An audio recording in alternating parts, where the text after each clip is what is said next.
All right, we are live, folks. We are going to be talking about, you know what? It's Thanksgiving. It's Thanksgiving tomorrow. So we're going to be doing a little bit of a Thanksgiving theme here. I'm got a full panel, and we're all going to be talking about different policy items that we are thankful for this year. We did something very similar last year. I think it was a success, so we're going to try it out this year. And with time remaining, we're also going to be talking about the seemingly World Economic Forum endorsed crickets for dinner. So we'll talk about that and more on episode 373 of the In the Tank podcast.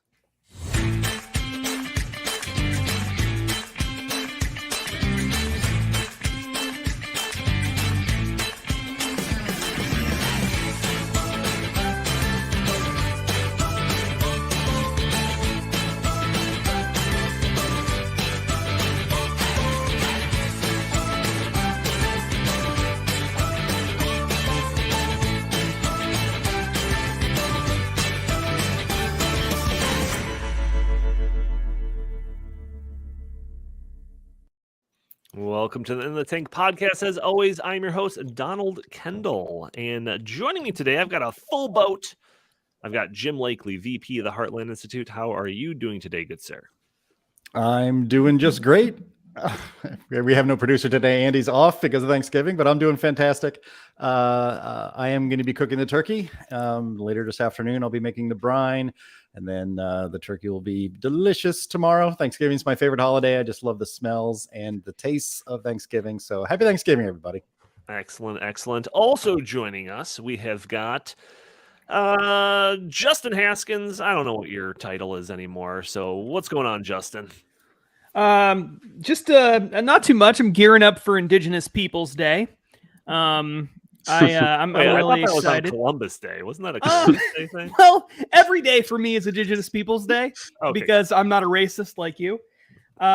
So yeah, I mean, I'm really excited to celebrate the festivities tomorrow. It's possible that I might get dragged to a work function, not my obviously not a work function with you guys, but with a different work function, and I'm really hoping that falls through. So I'm rooting hard for that. Right now, my plan is to use the baby as an excuse to get out of it. But that's the best reason to have a baby. I know, but I'm a little worried that they're suspicious. So it's tough. It's tough. Like the baby coughed, I can't go. Yeah, that's what that's where we're going. I think. Yeah, we're checking her temperature 7 times a day to try to make sure there's no abnormalities. And if there are any abnormalities at all, then you're out. We're out. Also joining us, Chris Talgo, editorial director at the Heartland Institute. What's going on, Chris? Not too much, Donnie. Looking forward to Thanksgiving, and just want to congratulate Jim on a spectacular turkey that was cooked a couple days ago for Heartland's inaugural Thanksgiving. It was great. He did a great job. Everyone made awesome side dishes, and it was a very good time. So Jim made multiple turkeys? You're making multiple turkeys this year? Is that what's going on? I made one last week for Heartland Thanksgiving, which we all got together, and we have a kitchen here in the building. Not here in the building. I'm home now, but at the Heartland Institute home office. And yeah, I made a 12-pound turkey for everybody, and it was great. Nice practice for my family turkey tomorrow. Yeah, we get the test run of it. That's right. So this is a little bit of a different episode. Like I kind of mentioned in the intro of all of this, usually I have a bunch of prepared notes so that I can, navigate my way through a handful of stories and make sure that everybody gets an input on, what story that we're talking about. This time I have very little notes, basically nothing, especially for this whole first section. I thought, given it that it's a holiday tomorrow, I thought that it's going to be a little bit more free-flowing of an episode, a little bit more on the banter side, as opposed to trying to, give you all insightful content and all of that. A little bit of a kind of a recap episode, a little bit more than anything. But I do want to mention that even though it's not Thursday, our typical day that we go live, I do want to put that message out there to all of the audio-only listeners that are catching this a day or two later. that you should join us typically on Thursdays at noon Central Time for our episode of In the Tank podcast, where you can join in the conversation, put your comments and questions. Maybe we'll show your comment on screen. Maybe we'll address your questions on the fly. And also, you can help us out by hitting the like button, hitting the subscribe button, leaving a comment underneath the video, all things that help break through those big tech algorithms that prevent people from seeing this content, seeing more people from seeing this content. So gentlemen, when we were putting together the topics of this episode, I thought that it would be kind of fun to do a little bit of a kind of a Thanksgiving theme where we all bring something to the table. So Chris, you mentioned the like the Heartland Thanksgiving, where everyone brought a side to our little gathering. I thought we could do the same thing on a podcast version of that, where we each bring a topic of discussion representing something that we are thankful for, something that we're grateful for that transpired over these past 12 months. So with that, I do have one in mind. Jim, you didn't put that in the email that I was also bringing something to the dinner, but I'll save that. And why don't we start off? Why don't we start off with Jim? Why don't you tell us what you're bringing to the table? What's something that you're thankful for? It doesn't necessarily have to be policy. It could just be a newsy item, but something. What do you got? Well, what I got is that it's Musk buying Twitter and driving the left bonkers because they no longer have monopoly ideological control over the platform. They don't get to control completely as much as they can public discourse, again, on just one platform, and coordinate with the federal government on labeling anything that differs from their viewpoint as disinformation. And, I've said before, what Elon Musk is doing is something I've talked about in the past. Why can't we just go back to the way social media operated until about, November 2016? People said what they wanted to say, and people either, they dealt with it or they ignored it.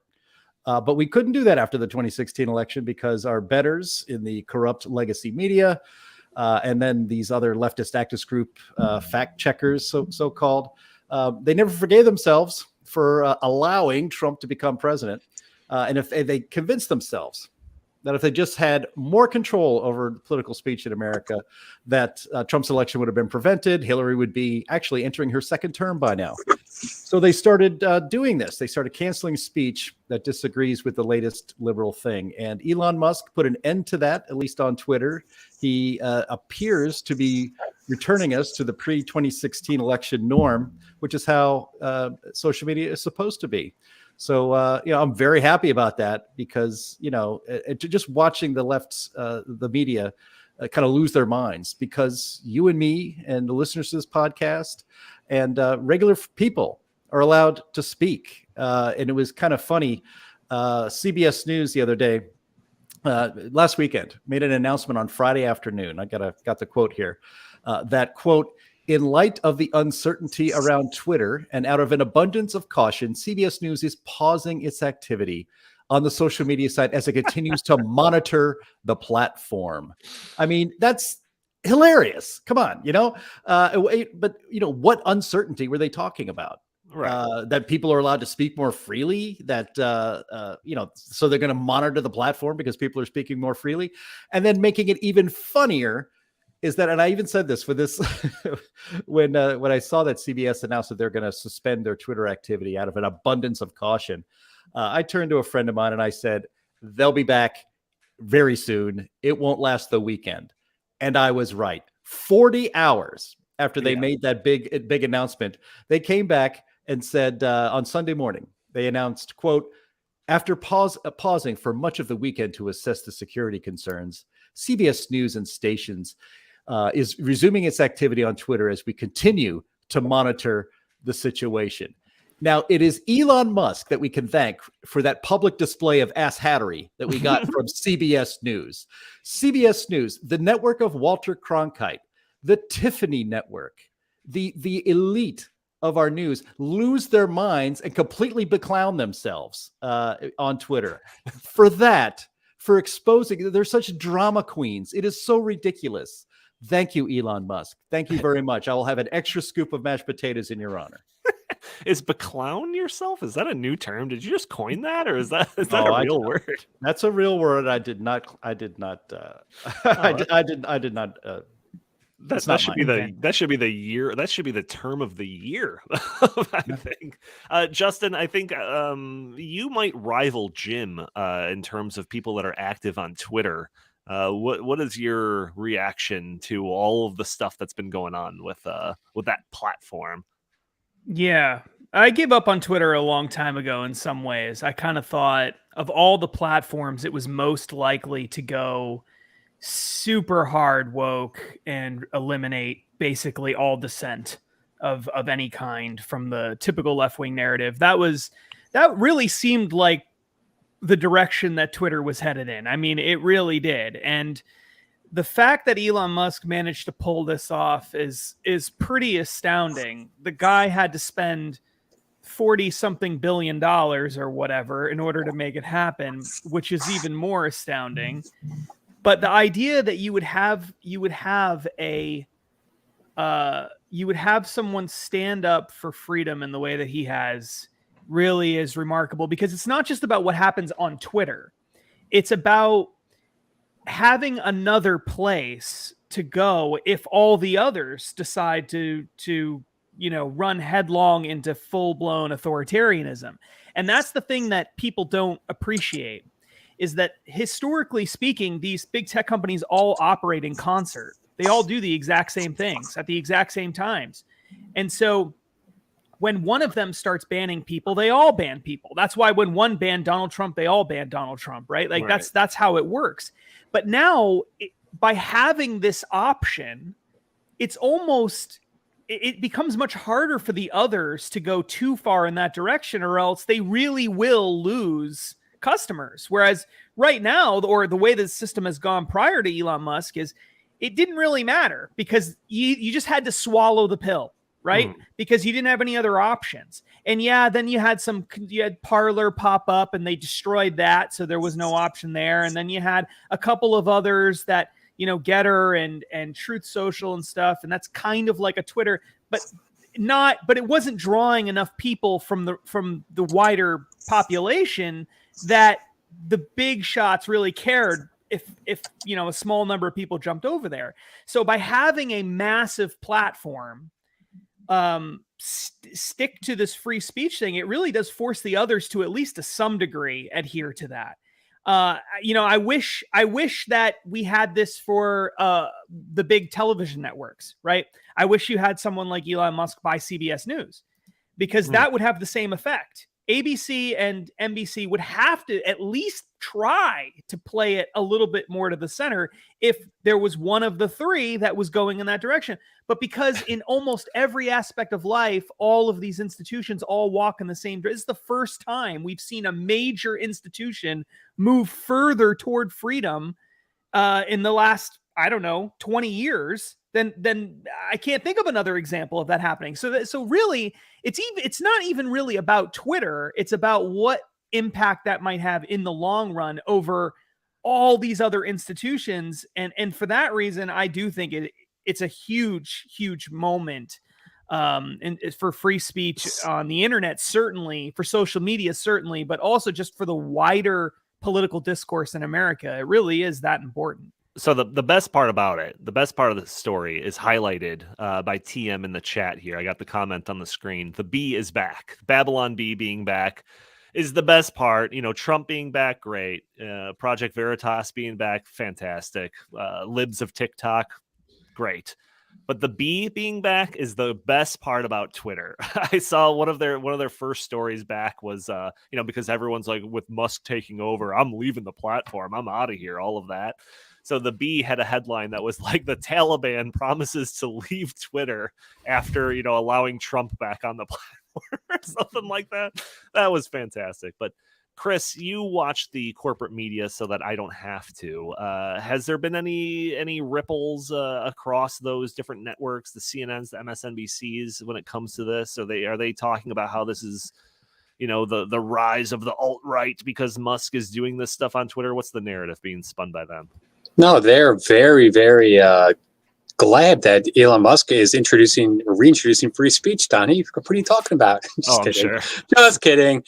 No, like literally they went apoplectic across the board. CNN, MSNBC, ABC, CBS, NBC, all, got into the, the notion that this is just going to lead to more hate speech and more violence and yada yada yada. But I'm very glad that Elon Musk is reinserting free speech on this platform, and he's also doing it on both sides of the aisle, because he also re-implemented Kathy Griffin, who goes on Twitter and says and does disgusting things that I totally disagree with, but I will defend her right to do so, because we do have the right to free speech in the United States. So I'm really glad that Elon Musk seems to be following through with what he said he would do by making Twitter the free speech bastion that it should be. And I hope that this has a ripple effect. I'm not very confident about that. And Donnie, just to put a little bow on this, the new head of CNN was recently quoted that no, he is not going to make CNN more centrist, and he used a couple expletives in that sentence to just put a exclamation point on that. And I haven't seen any sort of pivot at CNN, MSNBC, or any of these places, especially we thought CNN might do an about face after their streaming service collapsed in less than 2 days. But no, they have not learned a lesson. And I would say that they've actually gone even more so in favor of anti-Elon Musk, anti-Twitter. Elon Musk is a racist. Elon Musk is this, he's that, he's everything. So no, it's just par for the course. Yeah, CNN Plus lasted like a half a Scaramucci, I think. So, Jim, good topic. If you were to follow like Twitter on any other social media, or it's Reddit or something like that, like you would think that the entire platform was just exploding at the ground floor, right, to a point where I had to go on Twitter and be like, is this thing working? Yeah, it seems like it's working. Moved on. But any final words on this from you? Yeah, well, actually the reason CBS, this is obvious, the reason CBS made a big show of leaving Twitter was because they expected ABC and NBC and CBS to follow, and these other CNN, I should say, to follow. They were trying to, if that happened, they would have scared Musk into restoring the left's monopoly on free speech and its desire to censor anything that isn't that isn't on the left, and it blew up in their faces. I mean, that's humiliating. And I'm just here for it. I just think it's fantastic. But Musk just keeps, if you go on Twitter and you follow his feed, he has basically spent the last 4 days trolling all of his, all of his critics, and they think that actually, I want you guys to guess how many Twitter followers you think Elon Musk has. If you get within 5 million, I'll give you some of the leftovers of my turkey or a free Heartland T-shirt. So let's go around the horn. Trump has don't cheat and look either. I won't. Trump has like 36 million or something like that. Right. And he's been off of it for a year now or something. So I'm going to guess more than that. I will put my marker at 49. No. Chris? 15 million. It's higher than Donnie's. I'll just say that, make it easier. What did Chris say? 60 million. It's higher than 60 million. 60 million and one, Bob. Yeah, this is not the price. Yeah, right. I mean, it's true. All I need to do is beat Chris. So I'm gonna go with 125 million. 118 million. Oh, wow, you missed it. You just we're not doing prices right rules. No one says that turkey. You can't go over. He said within 5 that you were. That was 5. close. You're within 7. That was close. Right, but what this actually exposes, and I'm thankful that Elon Musk is doing this, because he believes in free speech. I mean, he's said that over and over. We played the clip. It got our channel a flag for it because it was supposedly copyrighted, but we played that clip of him on a TED Talk, I believe, talking about his dedication to free speech. And he was brought up to believe what, I'm Generation X, what Gen X was, the country that we lived in, which was basically live and let live, Or as the dude said in The Big Lebowski, that's just your opinion, man. And as we used to say a lot, hey man, it's a free country. You can do whatever you want. There's an entire generation of Americans, or maybe 2 generations of Americans who don't think that way anymore. There's nothing more American than thinking, hey, live and let live. I don't agree with you. I don't even have to die to defend your right to say it, but I could just roll it and move on because this is a free country. Sure. And now we have 2 generations that don't believe in that at all. They believe that if I'm offended, you have committed violence upon me. And we have, and frankly, these woke millennials have taken over all of the social media, all of tech. Silicon Valley is just lousy with woke millennials. And they have brought those values, the values of censorship, these un-American, frankly, values, to some of the most important communication tools in the modern information age. And so Elon Musk, on just, again, one platform, deciding that, actually, I think in America, the First Amendment means something. Sure, it's not the government censoring you, but the spirit of the First Amendment means that you must allow people to express themselves without losing your gosh darn mind when somebody says something that might offend you, and certainly not censoring people, censoring news that turns out to be correct but is inconvenient for one party. And just one last thing, in some of the trolling that Elon Musk has done on Twitter in this past week, he mentioned something like, can anyone name for me any of these left-wing tweeters, these left-wing people on Twitter who have been banned or have been shadow banned or have had their stuff taken down or any of that stuff? No, and nobody ever can. It was always going in one direction. Sure. So thank you, Elon Musk. Thank you for bringing at least the beginnings of some sort of normalcy and some balance and some appreciation for free speech when it really matters. All right, that is a hearty helping of some Twitter stuffing there. But let's see what else we can get on the table. Let's go to Chris next. Chris, what do you have to bring to our policy Thanksgiving here? All right, Donnie, this was not exactly the easiest decision because, believe it or not, there are actually a couple of things that I'm really thankful for right now. But I narrowed it down to the fact that the Republican Party has taken back the House of Representatives, and this is going to be a much needed check against the Biden administration and their crazy spending. And I think this is going to also be very important because this is going to allow them to investigate some of the things that must be investigated, namely Hunter Biden laptop, the border, the entire Ukraine situation, the January 6th treatment of the political prisoners. So I think there's a lot to be done, but I also really, really hope that the GOP, gets together and comes out with a unified agenda that the American people are going to get behind. That remains to be seen, but that's my hope. That's my hope. So we talked about the elections, I think last week or maybe the week before that. I don't know. Everything's blurred together. But so we talked about that. But there was a conversation that I heard on a radio show on my way home on Friday night, really late. I was listening to conservative talk radio, and there was a discussion about the impending investigation in Hunter Biden and all of that.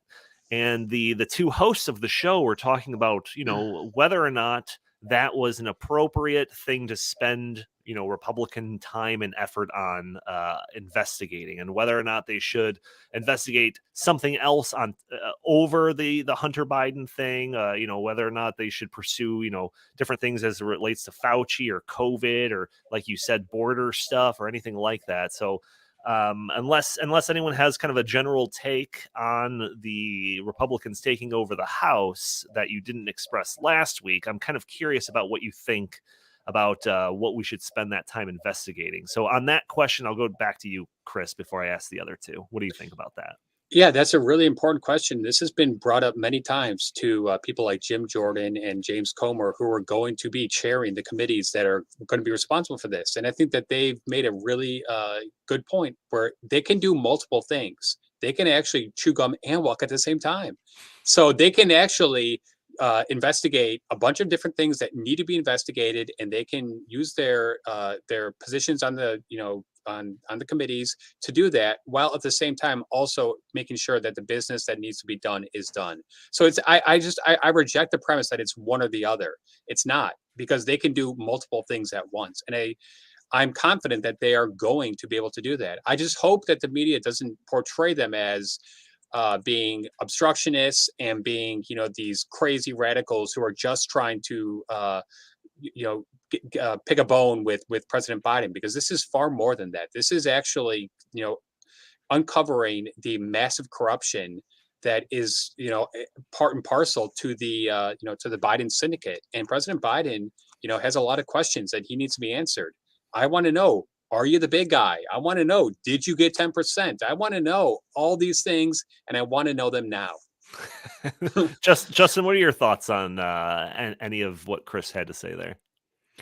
Yeah, I mean, look, even if Republicans had won overwhelmingly in the Senate, not a lot would have been done, because, I mean, at best, they were going to get a few vote margin in the Senate. I mean, that was kind of the best case scenario. And it's not as though they would be able to pass bills or laws with turn bills into laws with Joe Biden in the White House. And frankly, as we've seen in the past, even with 51, 52 Republican seats, you can't really get much done on that front anyway. And so really, in a lot of ways, until we get to 2024, 2025, the only thing really that Congress can do is either obstruct Biden's agenda at every chance they get, which they really can't do when they don't have control of anything. And now that they'll have control of the House, they can do a little bit of that, and investigate. I mean, that's really all you can do. So I think investigations are important, but I think it's vital that they don't make the mistake of going crazy with this and it being used against them as a way of saying Republicans don't have an agenda. They don't care about, what's going on with regular people. They're not trying to solve any problems. All they're trying to do is settle political scores. If that becomes the image, and we've seen this in the past many, many times, these investigations, even when they uncover things, often backfire on the people trying to do this. I mean, the classic example of that is the Bill Clinton impeachment stuff.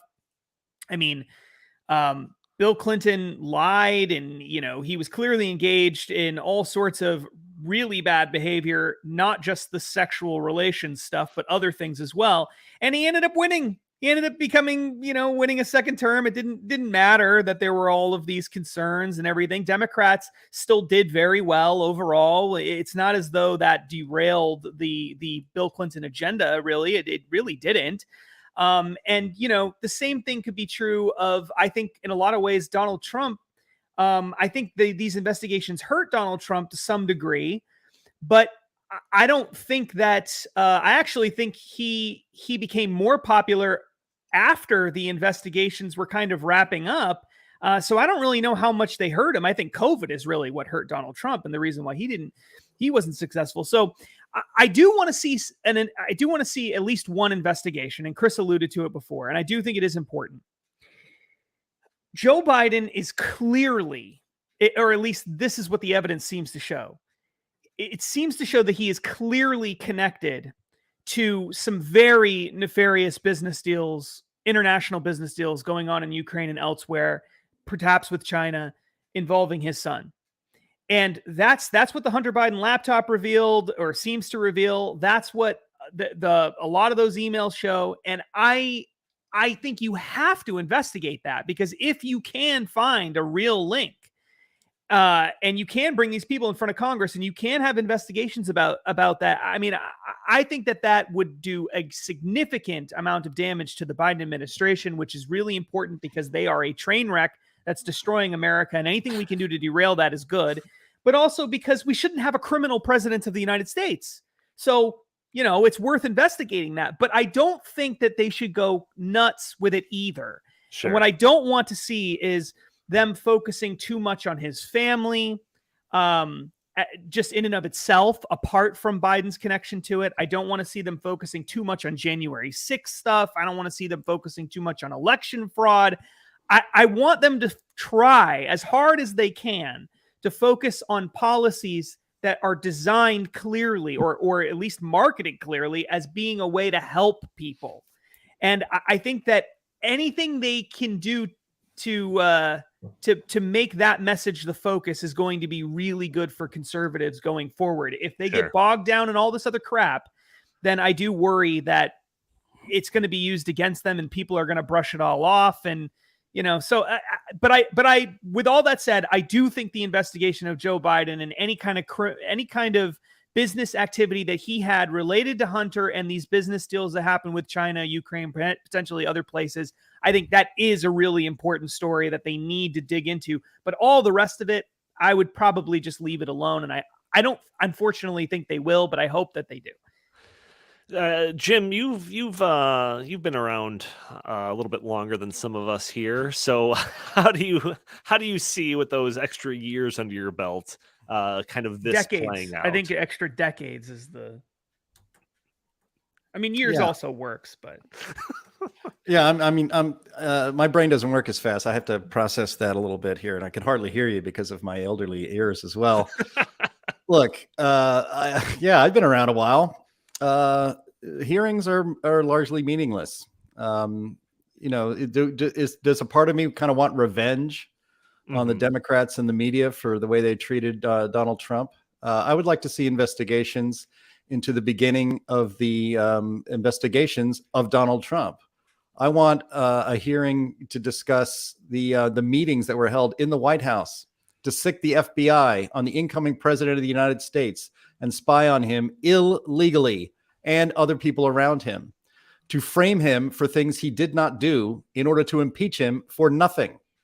I would like to see investigations of an audit of the money that we're sending to Ukraine. What is it now, Justin? 50, 60, 70 trillion dollars? Like nobody even knows. I did read the other day that we have sent more money to Ukraine than the entire budget for the entire military of the state of Russia. And we've done that in less than a year.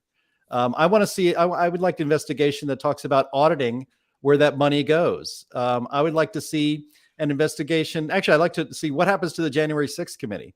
Do the Republicans get to take it over and have no Democrats basically no Democrats on the committee?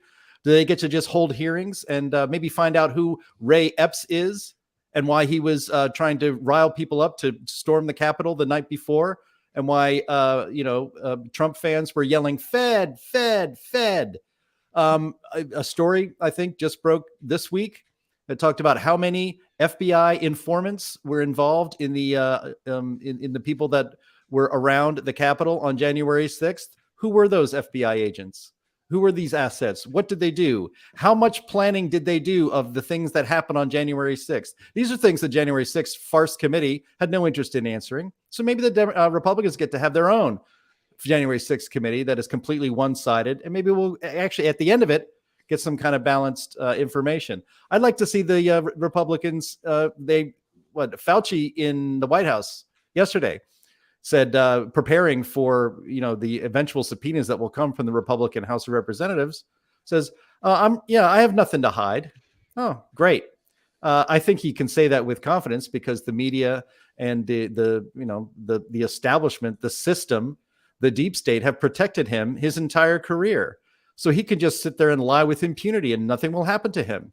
Somebody tried to ask him a question yesterday about what he thought of the, of China's role and the lab leaks and all that stuff. And he just walked off. In fact, he was cut off by Corinne. The reporter was cut off by Corinne Jean-Pierre, said that Fauci didn't have to answer it. So, yeah, it would be nice to see somebody other than the singular Rand Paul question seriously Anthony Fauci, not just about disastrous COVID policies that didn't work, that were never going to work, that the science said were not going to work, like masks, for instance, don't stop viruses like that.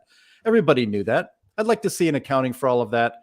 But yes, Donnie, I have been around a while. I've seen a lot of hearings. Nothing ever comes of it. Nothing. Right. It becomes theater. It becomes ways for partisans on each side to kind of get their political emotions out. and some then get campaign outraged, footage, and then you raise money on it, and then you roll into the next election. What really should happen, and the Congress doesn't have the power to do this, is frankly arrest Anthony Fauci. Arrest him, charge him. Congress has the power to subpoena, but they don't have the power to prosecute. And Donnie, nothing's going to happen because the Biden DOJ is not going to do anything about it. And like Jim just said, Christopher Wray, the director of the FBI, was in front of Congress a couple of days ago, and they asked him point blank how many FBI agents were involved, in the January 6th insurrection, plainclothes, FBI agents. He just refused to answer. And this just reminds me of Lois Lerner, who just refused to answer questions about the IRS going after conservatives, or Eric Holder, who just refused to answer questions about Fast and Furious and a whole bunch of other things. And Congress can hold them in contempt, but that's about all they can do. And I agree with Jim that nothing is going to come of this. And also the mainstream media is already planting the seed that these Republicans are just out there to, attack, the Democrats, and this is all unwarranted. And, most Americans, I think, are probably like thinking that is the case, that, oh, this is all just, getting back at the Democrats for impeachment of Trump and all this kind of stuff, when it's not. They're completely separate. All right. We're going down like a Jim rant, everything sucks kind of road here. So we got to pull back the reins. This is what we're thankful for. May I make one very, very, very quick point? Yes, but then I'm going to turn it over to Justin for his course. Absolutely. Here. I am extremely thankful. I cannot express my gratitude that Kevin McCarthy has pledged to take Ilhan Omar off the Foreign Relations Committee. He has pledged to take Eric Swalwell off the Foreign Intelligence Committee. And thank God there is a God. He has pledged that he will take Adam Schiff off of the Foreign Intelligence Committee. Nice. Thank God. Fantastic. Yeah. All right. And Donnie, don't be. I mean, look, not every family has a cranky conservative uncle. So I'm doing all this out here as a public service. Everybody, Good point. Just play this on the TV. All right, Justin, hit us with your side here. What do you got for us? I thought about this long and hard. And I've got a few different things that I think could easily be the choice. In one way, I think the most important thing is probably just everything that's been going on in Florida over the past few years. Okay, that's your what you're bringing to the table. Yeah, the whole state of Florida. I'm bringing the whole state of Florida to the table, and here's why. It's the Republican Party and conservatism in general has, I think, sort of gone off the rails in a lot of ways and lost its way, in especially when it comes to messaging and figuring out what people really care about and how to focus the messaging on things that care and to highlight the most important issues and topics.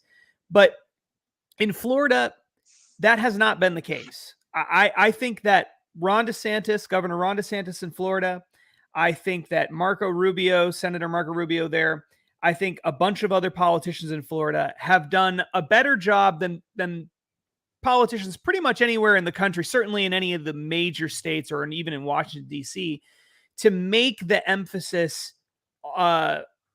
making life better for the regular person and how they do that, and standing up to big interests and keeping focus on the issues that matter most to people and emphasizing the importance of freedom, even in the midst of tremendous amounts of pressure to reject freedom. And I don't think there's been a state that's done a better job. I shouldn't say that. There probably are states, probably in especially like the Mountain West and, Wyoming and places like that have done a great job as well. But Florida was under so much pressure, Governor DeSantis and others, to go in a particular direction when it came to COVID, when it came to dealing with woke corporations, when it came to a whole bunch of topics. And they have consistently, strongly articulated a conservative message on all of these different issues. And I think that's one of the reasons why Ron DeSantis won by nearly 20 points in his election earlier this month, when he barely won the first time that he ran. Barely won. And now he won by nearly 20 points. Marco Rubio, who also barely won when he was first elected to Congress, won by like 16 points, I think. I mean, these are unprecedented victories. And so I'm thankful for them for not only, doing a good job, but also for showing a roadmap for how conservatives should behave, how they should act, what they should focus on, what the emphasis should be, because that is a recipe for success. In a lot of other places, they're not doing what they're doing in Florida. And I think that that's something to celebrate. And I think it's something to hold up and say, look, there's a reason why Florida, which has been a purple state for my entire life, why that state is now electing a Republican governor by almost 20 percentage points, which is unthinkable. I mean, that was unthinkable just a few years ago. And now this is and a Republican senator too. So you can't just say, well, it's just one guy. It's not. I mean, that's an incredible, incredible story. So I guess I'm going with that. I guess I'm going with Florida, and Ron DeSantis and Marco Rubio and other people in Florida have been doing a fantastic job. I think that's the thing that I'm most grateful for right now. Okay. Chris, Jim, either of you have a comment on this? Yeah, I think that Justin laid it out very well. I think that unlike the national GOP, the Florida GOP had a very strong message to deliver to the people. They've governed the state very well. People have been coming to Florida in droves. They've been escaping New York. They've been escaping California, and they're going there because Ron DeSantis is governing like a conservative should govern. And I think that a lot of people are very aware that he is doing what he said he would do, and it's it's not only good for the people of Florida, but I think it's also good for Republicans around the country to use that as a model to try to mimic in 2024 and beyond, because being opposed to the Biden agenda and just attacking the other side is not nearly enough. You have to be for something. And that's one thing that I think was very much missing from Republican candidates across the board this year. It's not enough to say we are against what's happening. What are you for? And that's something that I think that Ron DeSantis and Marco Rubio and Rick Scott and many others in Florida did a extremely good job of laying out to the people. All right. Well, I wanna leave enough room at the end of this to talk about what makes up our thumbnail for this episode. So we have to leave room for that cricket talk. But I am going to bring my side, or my dish to this party here, and that it's gonna sound a little self-serving, a little patting myself on the back and Justin on the back, but I think we can't have yes, you're fine with it now. I don't think we can have a talk about success of in the year 2022 without talking about our contributions to the Great Reset concept, exposing the Great Reset, exposing ESG and all of that. And that started off very early this year with the release of the Glenn Beck's book, and Justin, right, co-author, The Great Reset, Joe Biden and the Rise of 21st Century Fascism. And I bring up all of this because when Justin and I first started kicking around what ended up, contributing to this book, finding out all of this stuff about the Great Reset, getting all into, putting the puzzle pieces of ESG together, we thought, like, wow, this is horrible. Like, this is horrifying. And there doesn't seem to be anything we can do to stop this. So with the help, though, of Glenn Beck and all the work that we've been doing here at the Heartland Institute, we've been trying to sound the alarms on everything related to ESG and the Great Reset as loudly as possible, trying to reach as many people as possible, just simply for the exposure of it. It was flying under the radar for way too long, and we got this to national attention. You turn on Fox News, you turn on OAN, you turn on anything, and at some point they're going to be talking about the Great Reset or ESG or anything like that. And it got so much attention that state lawmakers started reaching out to us and saying, yeah, we see that this is an issue. What can we do about it? So we've been, over the last several months, we've been trying to work with anyone who will listen to us, anyone that will work with us to expose ESG. And just recently, at the end of last week, Justin and I went down to Dallas, and we did a convention with a whole bunch of different state lawmakers talking about ESG and telling them all about how terrible this system could be and the amount of control that it'll put in the hands of just a handful of people and all of that. All of these people, well, a ton of them, came up to us asking us more questions, wanting our emails so that we can get more information to them or from them or all of this. It was an incredible amount of enthusiasm in that crowd. And I think it was something that in our most rosy of predictions at the beginning of the year, we would not have predicted this. So Justin, I'll hand it over to you for your comments on my dish here first. Yeah, I mean, I also am thankful for myself. So, that's how we're gonna do this. Seriously, guys, you're thankful for how awesome you are. I think you're kind of missing the spirit here. No, I don't think we are. I think this is exactly. Oh, Jim, you got muted. What's going on? I know. Technical difficulties. Yeah, look, I think we got to get pats on the back from somebody. So, I know. That's a good point. If we're not going to celebrate ourselves, who's going to celebrate us? That's right. Look, I think that everything Donnie said is exactly right. But in a way, it's to try to make this seem a little less self-serving. In a way, the reason we're so stunned by it is because of the reaction and effort of so many other people. I mean, Donald and I were in a dark place at the end of 2021 because we understood the problem, but we felt like nobody was going to take it seriously. I mean, right. That's what we truly believed. And I had meetings with a lot of important people who understood the issue, but who, felt the same way. I mean, I remember one meeting with Glenn Beck in his office where he and I sat down, we're talking about ESG and all this stuff. And he basically said, I don't know how to give people hope for this. It just doesn't seem like, we're going to be able to pull this off. And that was how a lot of us felt going into 2022. And then the book came out as a huge success and people ran with that idea. You can talk about a problem all day long. It doesn't matter unless people care about it. They take that message and they go out and they do things in their community. And those people are really the people that made this such a huge success over this past year. I mean, we're talking about dozens and dozens and dozens of state lawmakers all across the country taking this issue seriously when we didn't think they would. Various members of Congress starting to take this issue very seriously when we didn't think that they would. Governor DeSantis in Florida taking this issue seriously when I thought there's no way he'll ever even find out about it. And then just the grassroots effort, just millions and millions of people talking about it on social media and sharing this with their friends and family, obviously buying the book, doing all that stuff. And it was huge, absolutely huge.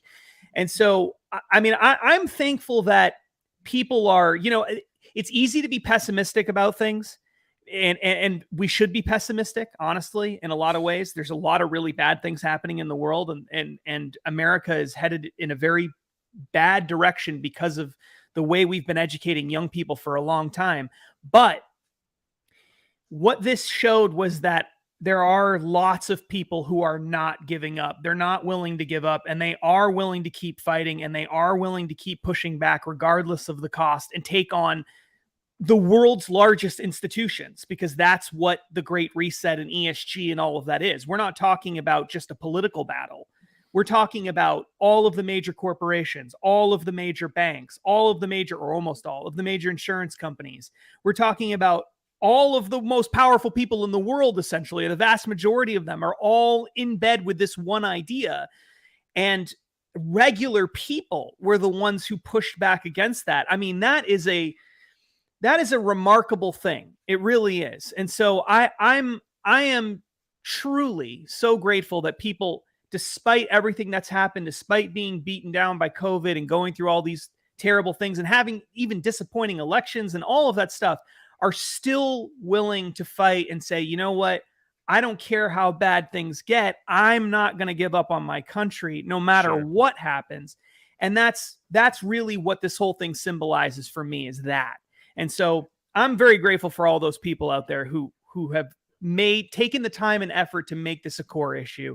And I hope that they continue doing that. And if they do, I really think we're going to end up winning this battle in the end.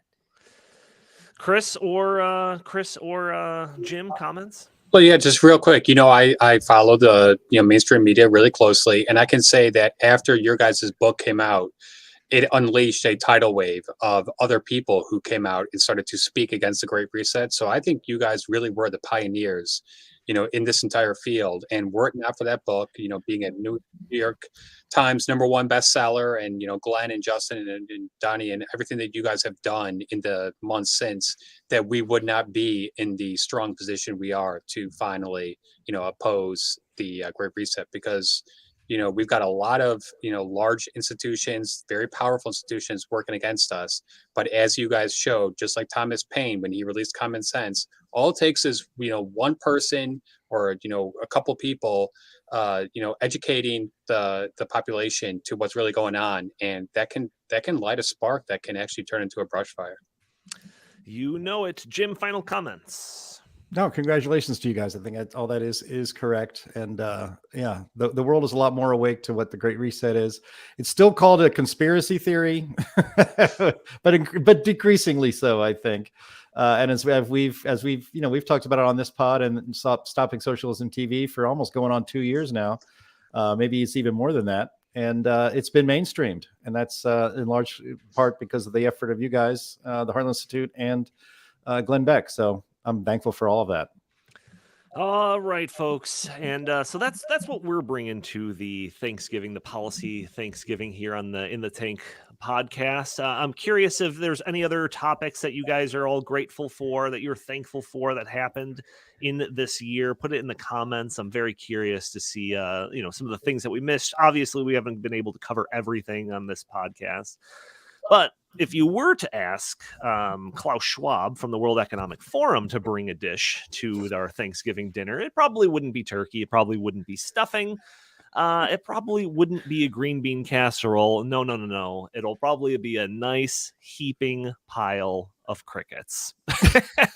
And Jim, you already mentioned that there's this push to label everything underneath the Great Reset as just being some conspiracy theory. Doesn't matter that we can pull up all of the documents and everything that supports all of the things that we've ever said about the Great Reset. It's a conspiracy theory.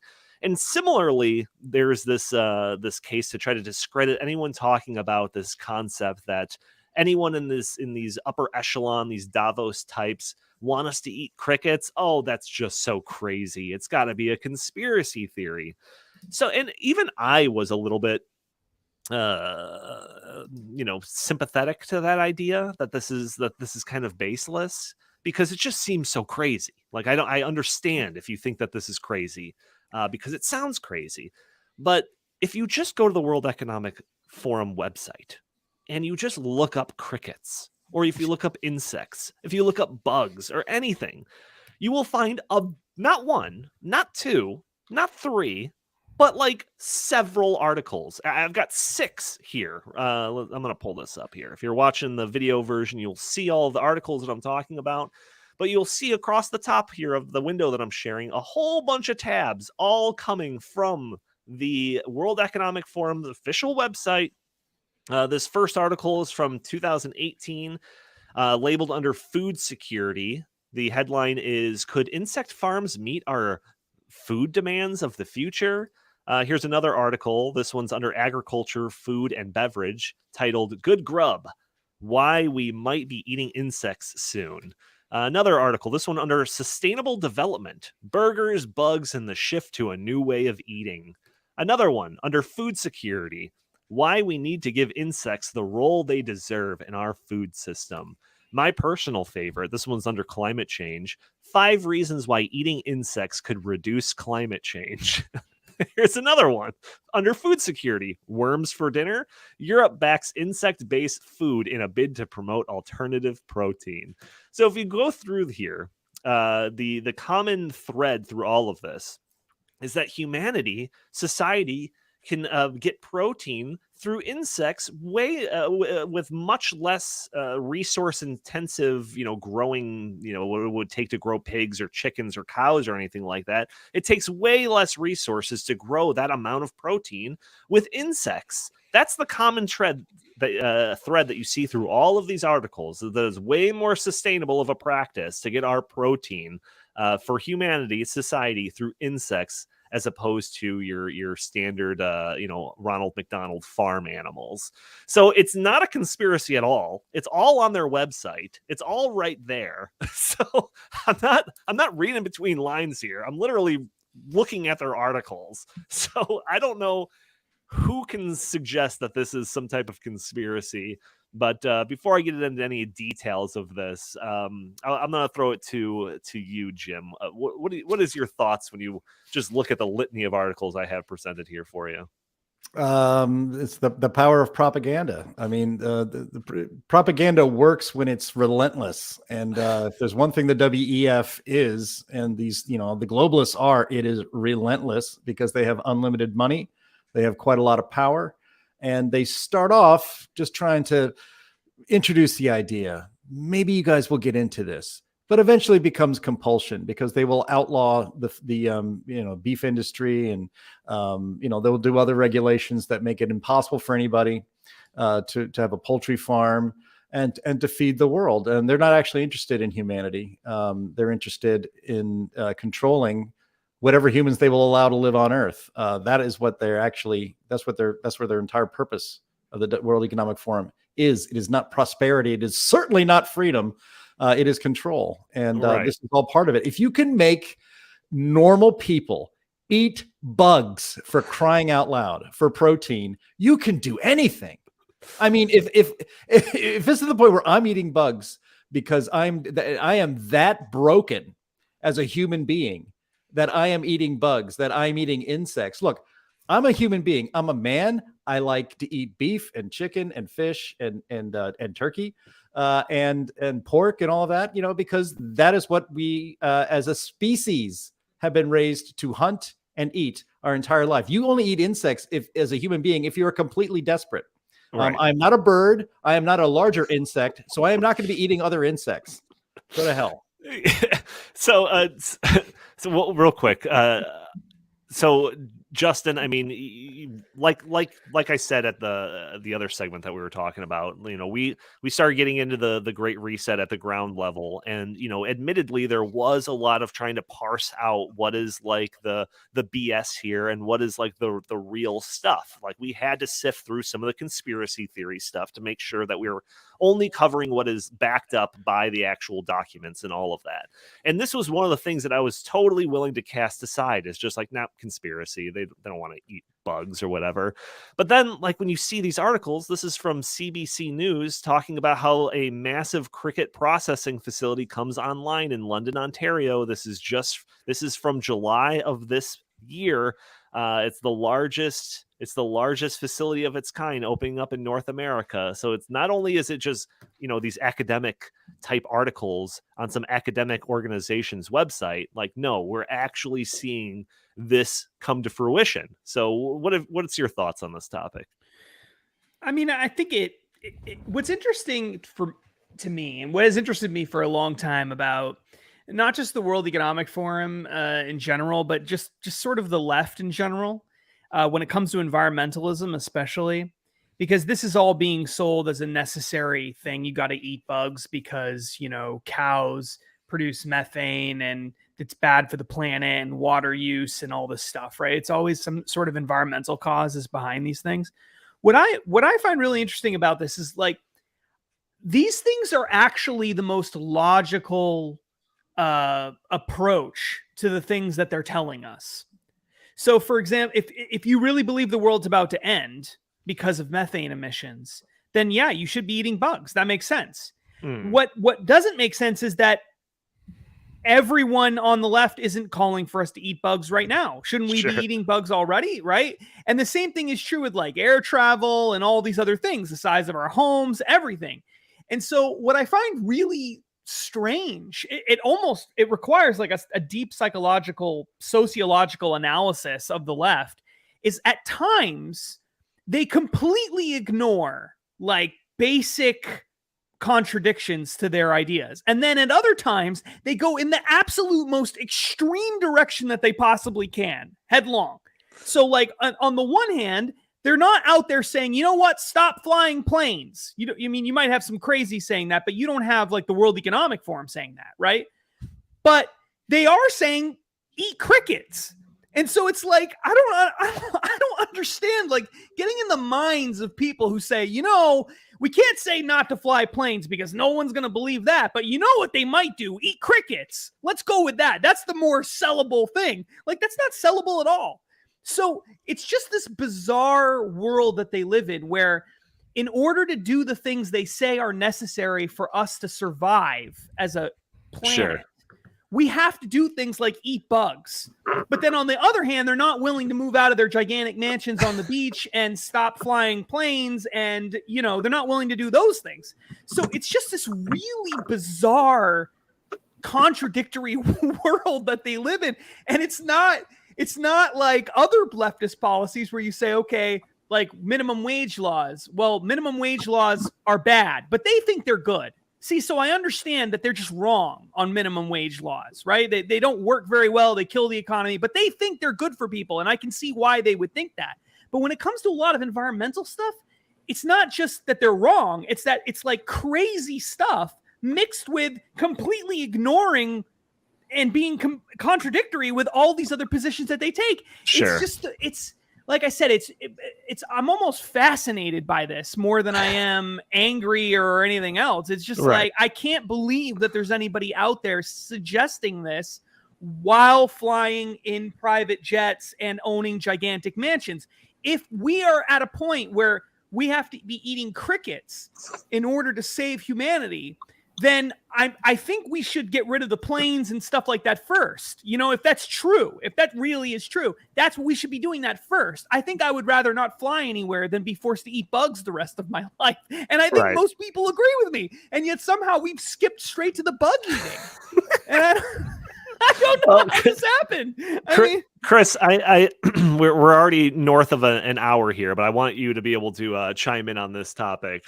So what do you think about any of what was just talked about in the last 10 minutes here? Two very quick comments. So I remember when I was a teenager, Joe Rogan hosted a show called Fear Factor. And on that show, a lot of the challenges were people having to eat bugs. And a lot of times the people flat out refused to eat the bugs, even if they were, going to get paid money. So there's that thing. And second of all, at the at COP27 and all the World Economic Forum, soirees in Davos and around the world, not only do they fly in private jets, but hey, guess what? I saw the menu that at COP27. It was filet mignon. It was sea bass. It was all of these, all types of meats. Yeah. So it's so frustrating that they are sitting there dining on, filet mignon and any meat that they can get their hands on. Yet they're telling the masses, just eat bugs. You're not, you're not allowed to eat meat. Only we are. It's just, it's so frustrating. Yeah, I don't suppose that they're eating, cricket à l'orange at Davos this year. Which is why in that thumbnail, it should have Klaus with a giant turkey stuffed in his face and then, putting the cricket and then, for everyone else at the table. Yeah, that would be a much more accurate depiction of how they operate on Thanksgiving. Very, very good point. All right, well, that is going to do it for this special Thanksgiving episode of the In the Tank podcast. I want to thank everyone for tuning into this episode. Tune in every week for a new episode. If you are just listening to the audio version, join us live on Thursdays at noon. You can be part of the conversation. You can put your comments and questions in the chat. Maybe we'll show your comments on the screen. Maybe we'll address your questions on the fly. Also, make sure to hit that like button, hit that subscribe button if you haven't already, hit that share button, leave a comment under the video, all things that will cost you nothing but just a couple of seconds of time, but will greatly help us break through that big tech algorithm that prevents content like this from being shown to more people. If you'd like, you can follow us at Twitter at In the Tank Pod. If you have any comments, questions, or suggestions for the show, feel free to email us at intheTankPodcast@gmail.com. Jim Lakely, where can the fine people find you? Find me at J Lakely on Twitter, at Heartland Inst on Twitter, and always visit heartland.org. Fantastic. Justin Haskins, where can the fine people find you? They can find me at Justin T. Haskins on Facebook, Getter, Parler, all those places. And of course, not socialist Twitter. They can also find me there at Justin T. Haskins. That's right. A newly liberated Twitter, I think they're calling it. And Chris Talgo, what do you have to pitch today? Heartland.org and stopinsocialism.com. Next week, we're going to have a big report about how socialist candidates did in the 2022 midterm election, and I think everyone needs to check it out. Absolutely. Absolutely. All right. Thank you, everyone, for tuning in. Happy Thanksgiving. We will talk to you next week.